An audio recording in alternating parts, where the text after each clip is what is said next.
is APN, the Daily English News Broadcast and Service about Arakan Press Network today, Sunday 26th of March 2017. From me, your daily host, Mr. Sajid Salar, agreeing with you in Islamic reading. Assalamu alaikum warahmatullah.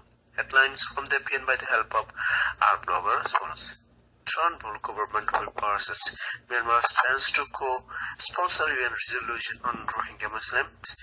A brazen political killing shakes Myanmar already teetering on the path to democracy, and Myanmar rebuffs UN proof of crimes against Rohingya. The details are as follows.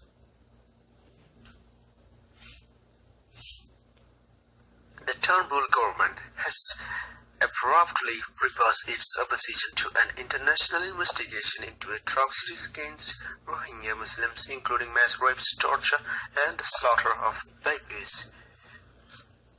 The government has co-sponsored a resolution at the United Nations Top Human Rights Body in Geneva to send a fact-finding mission to Myanmar to investigate what the UN says could amount to ethnic cleansing and crimes against humanity.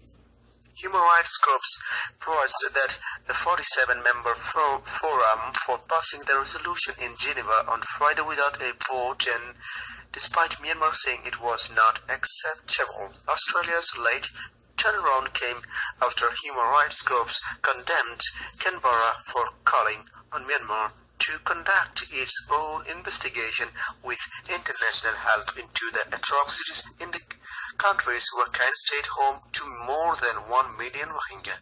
Investigation already underway in the Buddhist majority country are considered a whitewash, as the government led by Aung San Suu Kyi has repeatedly denied widespread atrocities have taken place.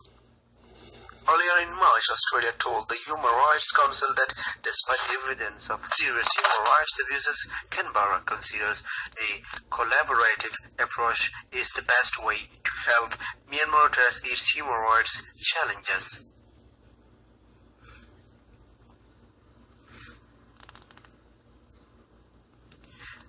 Mr. Ukoni had just stepped off a plane and was standing at curbsides at the airport in Yangon, the largest city in Myanmar.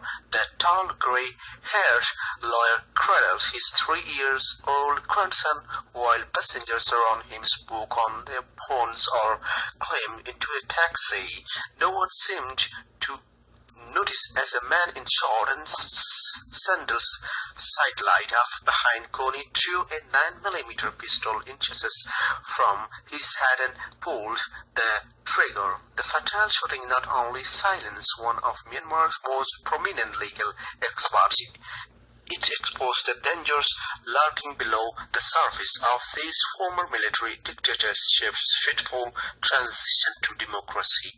In the old Myanmar, previously known as Burma and ruled by a junta for a half-century, political activists routinely disappeared into prisons or died in murky circumstances. Then, in 2010, the military began setting authority to civilians.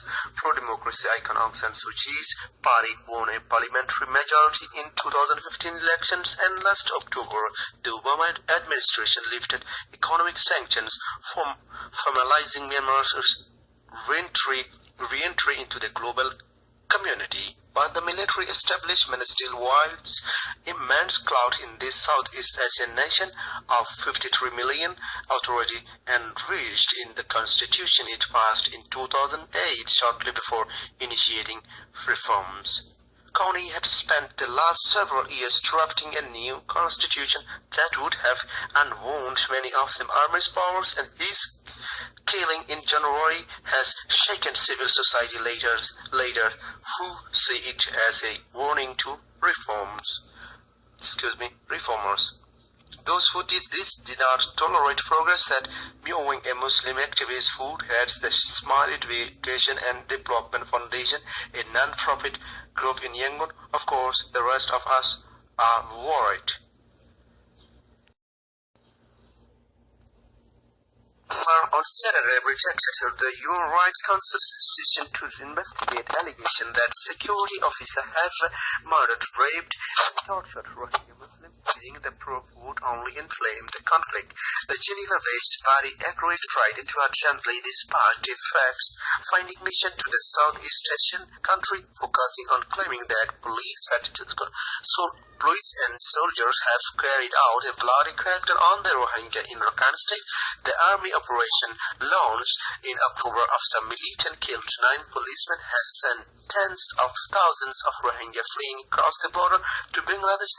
Escapists have given UN investigators groups some account of security officers starving babies to death, burning people alive, and committing widespread gang rape. The report have helped enormous pressure on the one-year-old civilian government led by Aung San Suu Kyi, a Nobel laureate who won global acclaim for her decades-long democracy struggle against the former military junta. Her administration lacks control over the armed forces, but has rigorously swatted back calls for an international investigation into the recent Arakan bloodshed, disappointing rights group.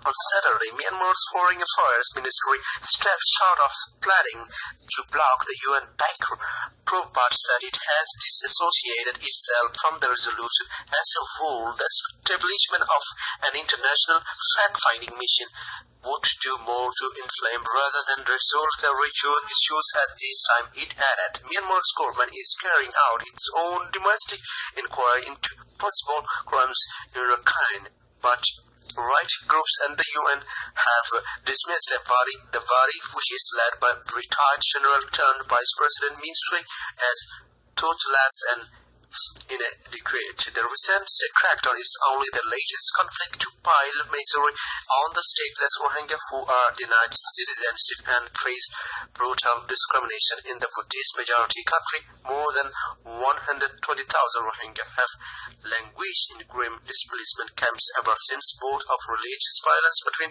Muslim and Buddhist ripped through Rakhine state in 2012. Most are not allowed to leave their squalls and encampments where they live in these dilapidated shelters with little access to food, education and healthcare. So this is now for today from APN English News Service. Thank you for watching our opinions. Please stay tuned for more updates. They're still to come up next as every day as usual by the help of different traffic agents, Rohingyas, news agents from around the globe. Thank you. Assalamualaikum warahmatullahi wabarakatuh. See you for the cause of the nation. If you like, please visit our website as www.arakanpressnetwork.com.